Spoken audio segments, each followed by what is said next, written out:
如果你的咳嗽长期不愈，慢慢的就会形成这2条纵沟。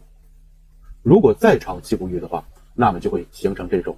2条裂纹。我管这个纹路叫做气管双纵纹啊，因为2条纵形的纹路，气管双纵纹，这个是慢性支气管炎的表现。但是呢，并不是有这2条纹一定就会咳喘，因为这个咳喘呢，它有，特别是老慢支啊，它有活动期，有缓解期啊，它只能说它气管之前是有长期的慢性的咳嗽啊，不代表当下就有咳嗽症状，它也许已经进入了缓解期啊，但是呢